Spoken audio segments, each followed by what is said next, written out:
2023 समाप्त होने वाला है, 2024 नया वर्ष आने वाला है। आप सभी के मन में कई सारी आशाएं, कई सारी जिज्ञासाएं होंगी कि मेरा आने वाला यह नया वर्ष किस प्रकार का बीतने वाला है। आप सभी के इसी जिज्ञासा को शांत करने के लिए मैं आपके सामने प्रस्तुत हुआ हूं। मैं हूं आपका आध्यात्मिक दोस्त डॉक्टर मोहित और आपके अपने चैनल एस्ट्रोलॉजर मोहित शाह में आपका स्वागत करता हूं। दोस्तों, आज हम सिंह राशि वाले जातक के लिए 2024 का राशिफल के ऊपर बात करेंगे। 2024 में सिंह राशि वाले जातक की जिंदगी में क्या क्या विशेष बदलाव होने वाले हैं, क्या क्या उनके लिए विशेष भविष्यवाणियां हैं जो आपके जीवन में होकर ही रहेगी, इसके ऊपर हम बात करेंगे। वीडियो स्टार्ट करने से पहले आपसे अभी से अनुरोध करना चाहूँगा, कृपया हमारे नए चैनल एस्ट्रोलॉजर मोहित शाह को ज़रूर से सब्सक्राइब कर लें और इस वीडियो को लाइक करें, शेयर करें। आप अपने सुझाव कमेंट बॉक्स में लिख सकते हैं। आइए समझते हैं सिंह राशि वाले जातक के लिए 2024 किस प्रकार का रहने वाला है।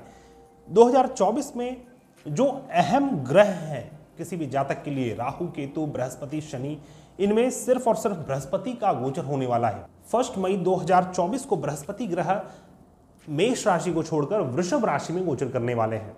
तो बृहस्पति का गोचर अभी वर्तमान में आपके कुंडली में नवम भाव में हो रहा है और नवम भाव से दशम भाव में गोचर कर जाएंगे।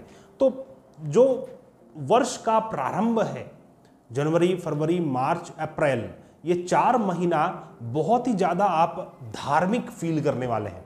बहुत ज़्यादा धार्मिक वृत्तियाँ आपके अंदर होंगी, धर्म कर्म के कार्य को आप करते रहेंगे, आपके भाग्य में वृद्धि होगी और कई सारी बड़ी यात्रा भी आप कर सकते हैं। कोई विदेश यात्रा भी आप कर सकते हैं, कोई धार्मिक यात्रा, कोई तीर्थ स्थान की यात्रा से आपका भाग्योदय होना संभव है।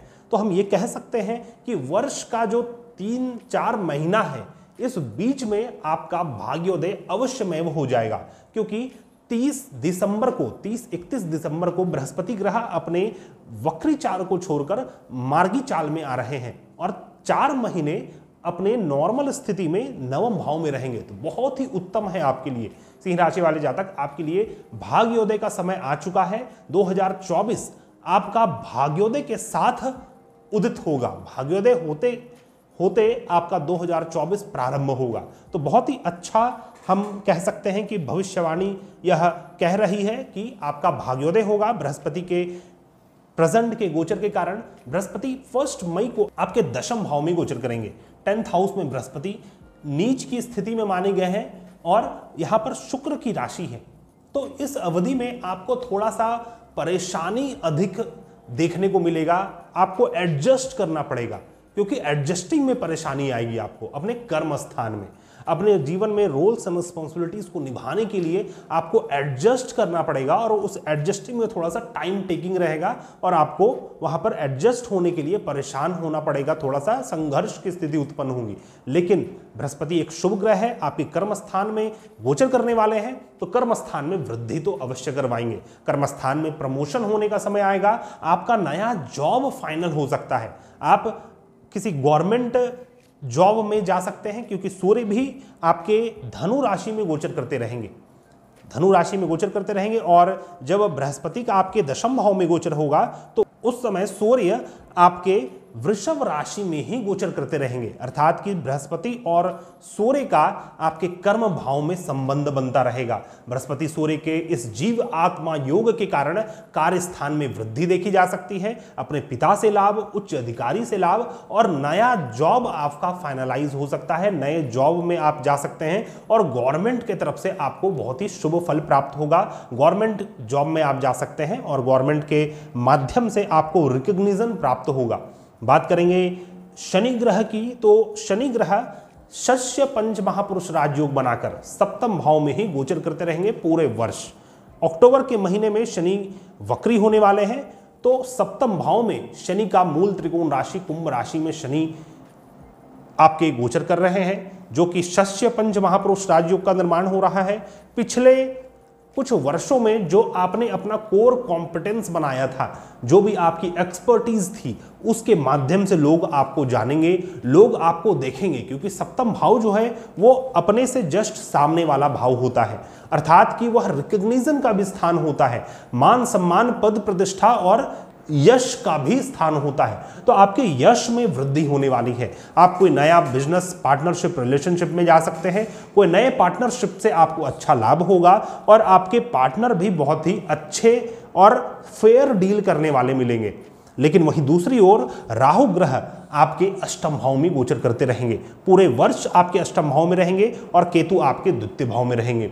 राहु अष्टम भाव में जब आते हैं तो जातक को कोई किसी प्रकार की शल्य चिकित्सा प्रदान करते हैं, अर्थात कि ऑपरेट आपको करवाना पड़ सकता है किसी भी कारण से। तो पूर्व का जो आपका कोई वैसा रोग चल रहा था जिसके लिए डॉक्टर ने आपको कह रखा था कि आपको ऑपरेशन करवाना पड़ेगा, उसके ऊपर विशेष आप ध्यान रखें। और इस चीज को टालने के लिए, क्योंकि अगर राहु यहां पर बैठे हुए हैं तो आपको अवश्य में आपको उसी दिशा की ओर ले जाने वाले रहेंगे। लेकिन आप 18 माह उस ऑपरेशन को, अगर उस शल्य चिकित्सा को अगर आप टाल सकते हैं किसी दूसरे माध्यम से, और सबसे बेस्ट माध्यम है राहु जब अष्टम भाव में रहे वो है होम्योपैथी। यदि आप होम्योपैथी ट्राई करते हैं तो आपका ऑपरेशन भी टल जाएगा। बहुत ही विशेष बात मैं आपको बतला रहा हूं। बाकी पूरे वर्ष आपका अकल्ट मिस्टिसिज्म स्पिरिचुअलिटी के प्रति बहुत ही ज्यादा मन लगने वाला है। हम ये कह सकते हैं कि आपका रिसर्च बेंट ऑफ माइंड हो जाएगा।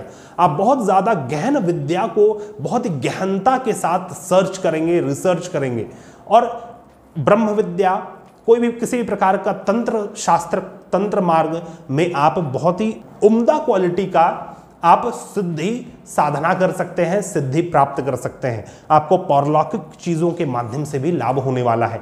लेकिन यहां पर शनि से द्वितीय भाव में राहु ग्रह विराजमान है। यदि आप किसी भी प्रकार का डील करते हैं तो आपको ध्यान देना चाहिए कि आप फेयर डील करें, शनि के हिसाब से एक इंसाफ के साथ। सभी को इंसाफ मिलना चाहिए, सिर्फ आपका ही फायदा नहीं, सामने वाला का भी फायदा होना चाहिए।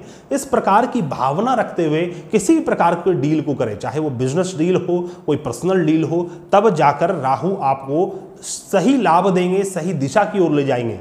क्योंकि शनि से जो आप बनाएंगे वो चीज राहु आपको प्रदान करेंगे, क्योंकि राहु शनि से द्वितीय भाव में है। तो इस चीज का आपको विशेष ध्यान रखना चाहिए। अगर आप अनैतिक प्रकार के व्यक्ति हैं तो आपको अपने रिलेशनशिप पार्टनरशिप गठबंधन में कुछ हानि हो सकती है, आपको धोखा मिल सकता है पार्टनरशिप में। साथ ही आपको इन लॉज के फैमिली मेंबर्स की तरफ से जीवन में अनेक प्रकार की परेशानी, संघर्ष की स्थिति उत्पन्न हो सकती है। मैं आपको एक और सुझाव देना चाहूंगा, इस पूरे वर्ष आपको धन के पीछे नहीं दौड़ना चाहिए कि मेरा धन जमा हो जाए, मेरे परिवार का भला हो जाए। इस प्रकार से ना सोचकर आपको उससे जस्ट अपोजिट वाला चीज को सोचना चाहिए। अष्टम भाव के ऊपर ध्यान देना चाहिए। केतु आपके द्वितीय भाव धन स्थान में बैठे हुए हैं, स्वतः ही आपको धन की प्राप्ति होगी, आपका धन जमा होता रहेगा। लेकिन आप अगर उसे कंसर्न में रखकर अगर आप परेशान होने लग जाएं, उसके लिए बहुत ज्यादा चिंतित होने लग जाएं धन परिवार को लेकर, तो परेशानी आपकी और अधिक बढ़ते ही चली जाएगी। दोस्तों, शनि की वक्री दृष्टि आपके नवम भाव में पड़ रही है।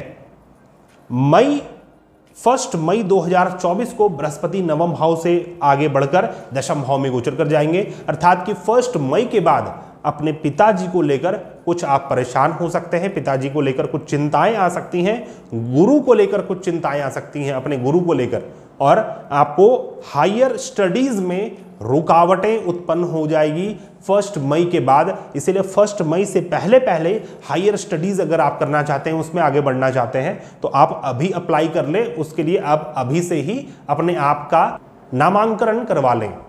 2024 के लिए एक और भविष्यवाणी मैं आपको करना चाहूंगा। राहु अष्टम भाव में बैठकर आपके द्वादश भाव में भी दृष्टि डाल रहे हैं, द्वितीय भाव में दृष्टि डाल रहे हैं, साथ ही आपके चतुर्थ भाव में दृष्टि डालते हैं। इस अवधि में आपका ध्यान बहुत ज्यादा सिद्धि साधना, अकल्ट मिस्टिसिज्म की ओर बढ़ेगा। आपको किसी प्रकार का पारलौकिक विद्या का अनुभूति हो सकता है, पारलौकिक शक्ति की अनुभूति हो सकती है, और उस पारलौकिक शक्ति के विद्या को समझने के लिए आप गहन रिसर्च करेंगे, गहन अध्ययन करेंगे, और उसमें आपको काफी लाभ होगा।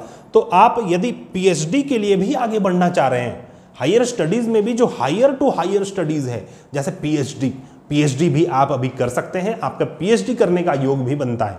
तो आपके जॉब के लिए बहुत ही उत्तम है, आपके स्टडीज के लिए बहुत ही उत्तम है, आपके रिलेशनशिप, पार्टनरशिप, गठबंधन, आपके बिजनेस व्यापार के लिए बहुत ही उत्तम साल रहने वाला है यह 2024। तो दोस्तों यह था मेरा एक छोटा सा विश्लेषण सिंह राशि वाले जातक के लिए 2024 किस प्रकार का रहने वाला है। आशा करता हूं आपको मेरा यह वीडियो पसंद आया होगा। यदि आपको हमारे वीडियोस पसंद आते हैं तो कृपया हमारे चैनल को सब्सक्राइब कर लें। यदि आप किसी भी प्रकार की परेशानी से जूझ रहे हैं, उसका समाधान ज्योतिष शास्त्र के माध्यम से चाहते हैं, तो आप हमारे से कॉन्टैक्ट कर सकते हैं। हमारा कॉन्टैक्ट डिटेल्स भी आपको मेरे डिस्क्रिप्शन बॉक्स में मिल जाएगा।